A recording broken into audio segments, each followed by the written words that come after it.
사무엘상 13장 16에서 23절, 14절에서 14장 1에서 23절 말씀입니다.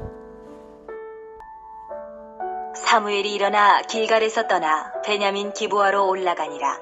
사울이 자기와 함께한 백성의 수를 세어보니 600명 가량이라. 사울과 그의 아들 요나단과 그들과 함께한 백성은 베냐민 게바에 있고 블레셋 사람들은 믹마스에 진쳤더니 노략군들이 세 대로 블레셋 사람들의 진영에서 나와서 한 대는 오브라 길을 따라서 수알 땅에 이르렀고 한 대는 베토론 길로 향하였고 한 대는 광야 쪽으로 스보임 골짜기가 내려다 보이는 지역길로 향하였더라. 그때에 이스라엘 온 땅에 철공이 없었으니 이는 블레셋 사람들이 말하기를 히브리 사람이 칼이나 창을 만들까 두렵다 하였습니다.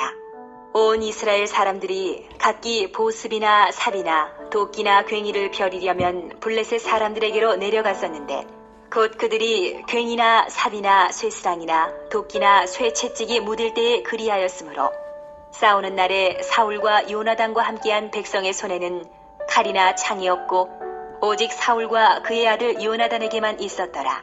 블레셋 사람들의 부대가 나와서 믹마스 어귀에 이르렀더라.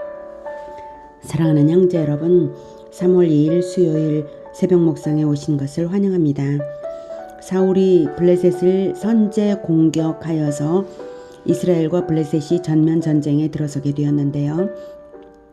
이스라엘은 군사력도 무기도 갖추어진 것이 없는 터에 블레셋의 수많은 병력을 보고는 이스라엘 사람들이 흩어져 도망치기 바빴습니다. 사울은 사람들의 마음을 붙잡아 보려고 그제야 제사를 하기 위해 사무엘을 불렀고 이래를 기다리라는 사무엘을 기다리지 못하고 번제를 자기가 불법으로 집전했습니다. 그리고 와서 꾸짖는 사무엘에게 회개는커녕 책임 회피에 변명만 하였습니다. 사무엘은 그러한 사울에게 왕이 하나님의 명령을 어겼으므로 하나님께서 왕을 버리셨고 하나님 마음에 맞는 사람을 구하셨노라고 선언하고는 떠나버렸습니다. 신정적 왕정이 시작은 되었으나 인본적인 사울은 신정에 합당한 왕이 못 되었던 것입니다.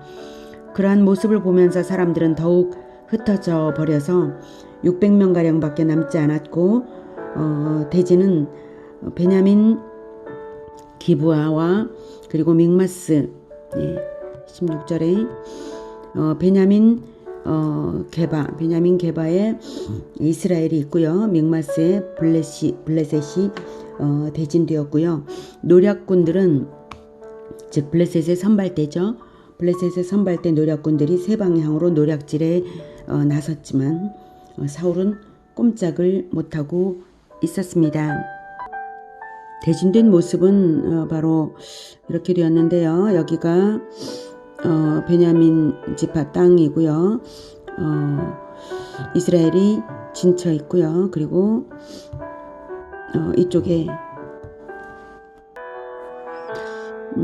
이쪽에 믹마스가 있고요. 블레셋이 진쳐 있고 가운데에 이렇게 골짜기가 나 있습니다. 이스라엘과 블레셋 그리고 가운데 골짜기가 있습니다. 철기로 무장한 블레셋의 수많은 병력을 변변치 못한 농기구로 무장한 이스라엘 600명이 상대하기에는 너무 터무니없는 일이었습니다.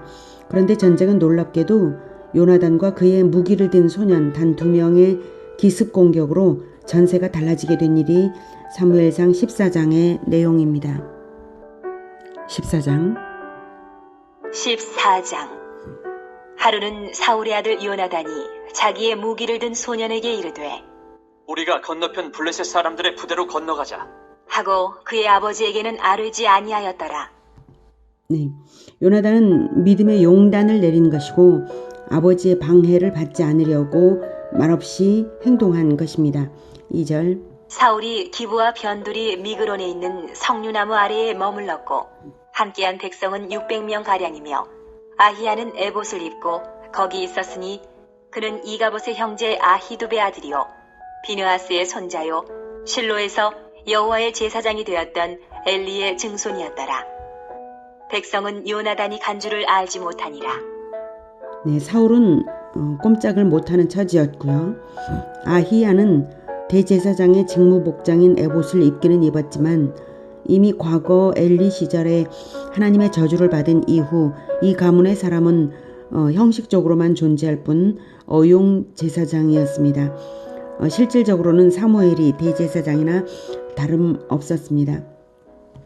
4절 요나단이 블레셋 사람들에게로 건너가려 하는 어기 사이 이쪽에는 험한 바위가 있고 저쪽에도 험한 바위가 있는데 하나의 이름은 보세스요 하나의 이름은 세네라. 한 바위는 북쪽에서 믹마스 앞에 일어섰고 하나는 남쪽에서 게바 앞에 일어섰더라. 네, 지금 굉장히 험한 지세를 말하고 있는데요. 사진으로 볼게요. 바로 여기가 그 골짜기에 있는 바위입니다. 북쪽에 있는 보세스라는 바위고요. 그리고 남쪽에 있는 세네라는 바위입니다. 이렇게 일어서 있는데 굉장히 이제 험준하죠. 자, 계속해서 6절 요나단이 자기의 무기를 든 소년에게 이르되 우리가 이 할례받지 않은 자들에게로 건너가자. 여호와께서 우리를 위하여 일하실까 하노라. 여호와의 구원은 사람이 많고 적음에 달리지 아니하였느니라. 무기를 든 자가 그에게 이르되 당신의 마음에 있는 대로 다 행하여 앞서가소서. 내가 당신과 마음을 같이하여 따르리이다. 네, 아까 보세스와 세네를 보면 이쪽에 이쪽 방향에 블레셋이 주둔해 있고요. 이쪽에 요나단이 있었던 것입니다. 그래서 요나단이 무기를 든 소년에게 말을 하기를 우리가 여기에서 그들에게 보이자. 눈으로는 보이니까요. 그들에게 보이자라고 하는 것입니다. 이제 건너가자라고 하는 것이죠. 자, 요나단은 이제 전혀 두려움 없는 믿음으로 말했습니다. 사실 과거 사사들의 전쟁들의 사례에서 이스라엘은 전력이 강해서 승리한 것이 없고 전력이 강해서라기보다는 늘 하나님의 역사하심으로 기적적인 승리를 하곤 했습니다. 요나단은 육신의 눈으로 판단하지 않고 믿음으로 판단한 것입니다. 그리고 요나단은 이 지세를 이용해서 싸우고자 하는 것입니다. 그런데 많은 사람들이 아니라 단 2명, 자기의 무기 든 소년에게 그렇게 말한 것입니다. 8절 요나단이 이르되 보라, 우리가 그 사람들에게로 건너가서 그들에게 보이리니 그들이 만일 우리에게 이르기를 우리가 너희에게로 가기를 기다리라 하면 우리는 우리가 있는 곳에 가만히 서서 그들에게로 올라가지 말 것이요.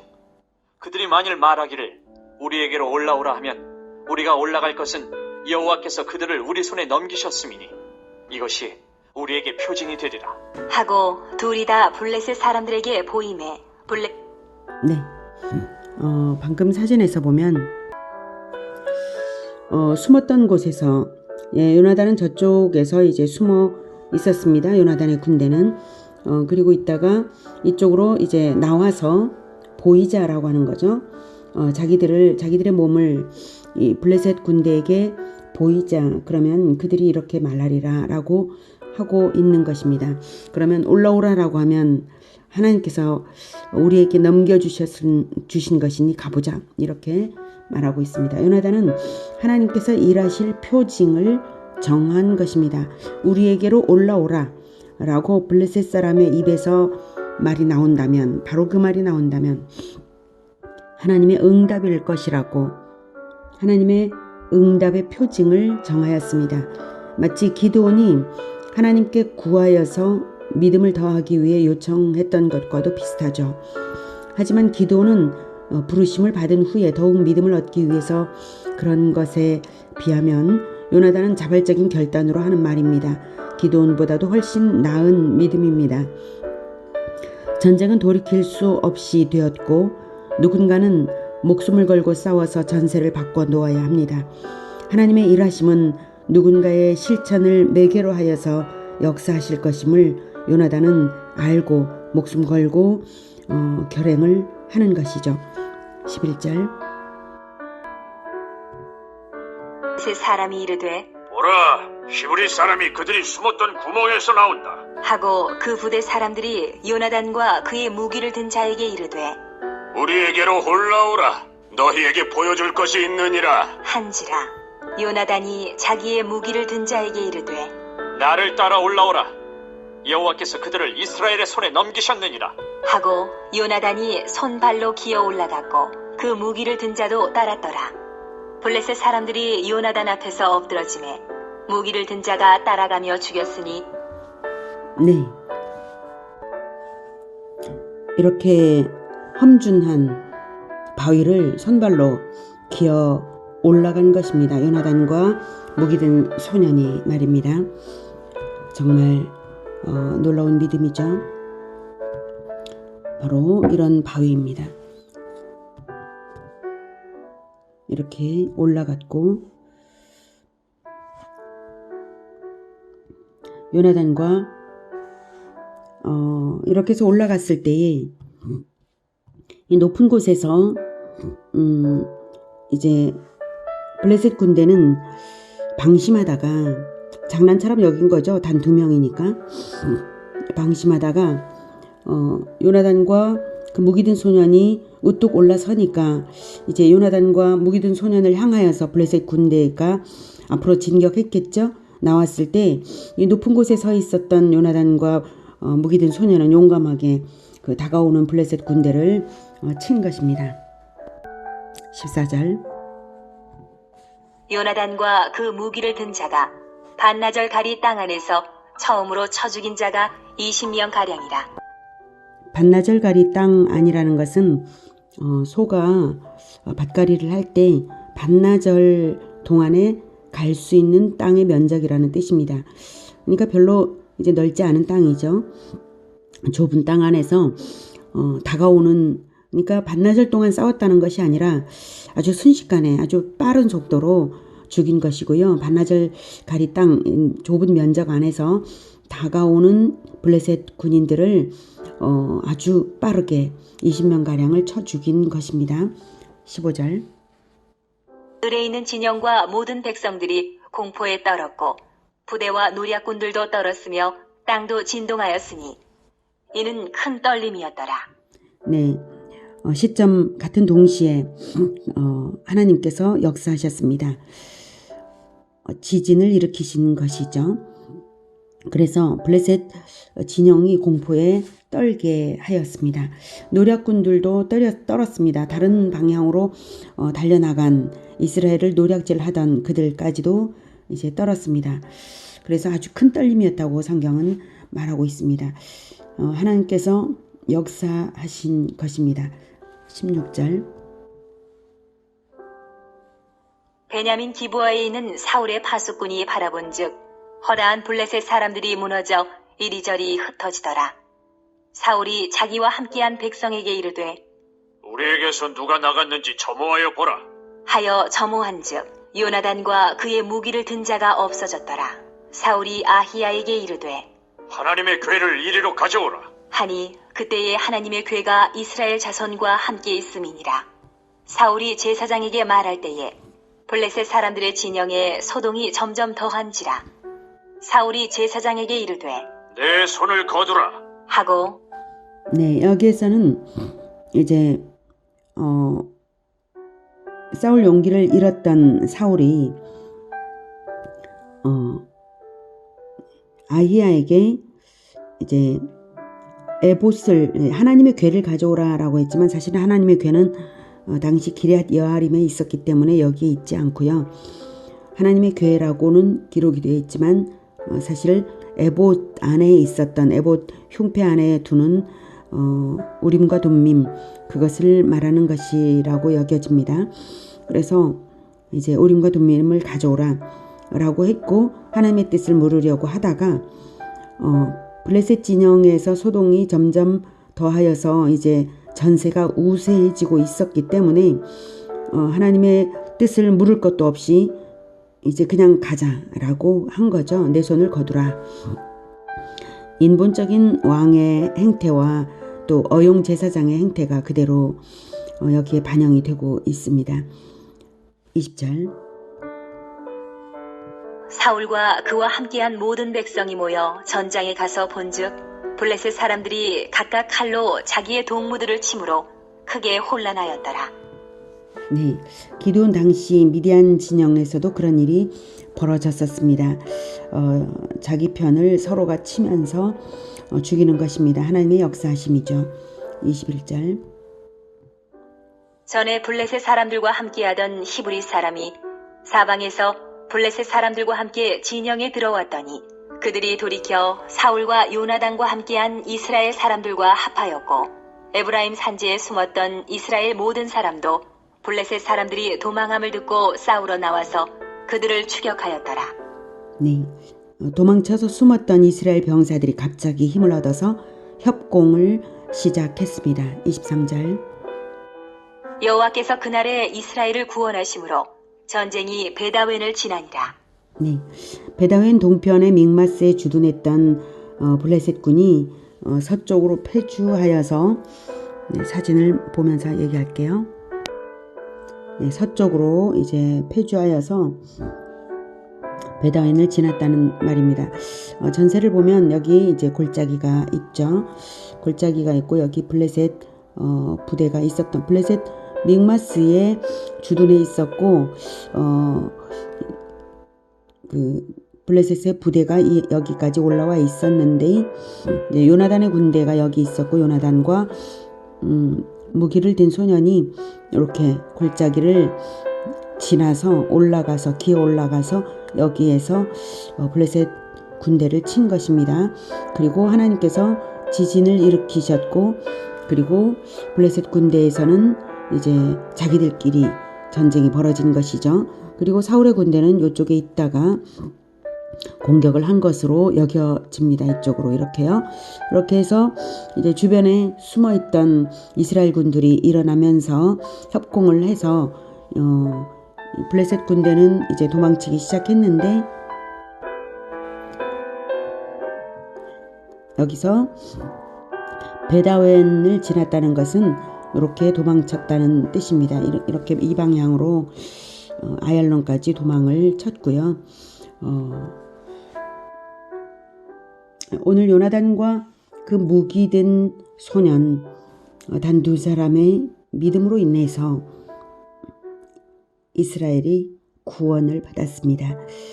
승리는 인본주의적 권위에 있는 것도 아니고 물리력의 양에 있는 것도 아니고 오직 하나님께 달려있는 것입니다.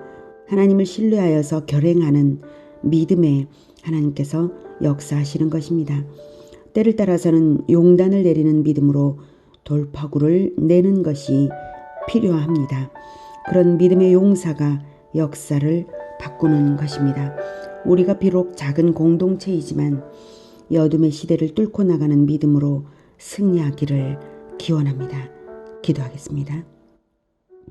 하나님, 아무도 전도하지 않고 아무도 실행하지 않는 어둠의 시대입니다. 그러나 하나님, 우리가 요나단과 같은 믿음으로 그리고 무기를 든 소년과 같은 그 협력으로 하나님께서 일하실 것을 믿고 학교 전도도 계속 할 것이고 다음 세대 소망대회도 계속해 나가겠습니다. 그리고 하나님의 말씀을 때를 얻든지 묻었든지 가르쳐 지키게 하는 그 실행을 멈추지 않겠습니다. 하나님 도와주시옵소서. 실천하는 자들과 믿음의 실천을 하는 자들과 함께 하시는 하나님께서 승리를 주실 것을 믿습니다. 예수 그리스도 이름으로 기도드립니다. 아멘. 이어지는 시간은 개인 기도 시간입니다.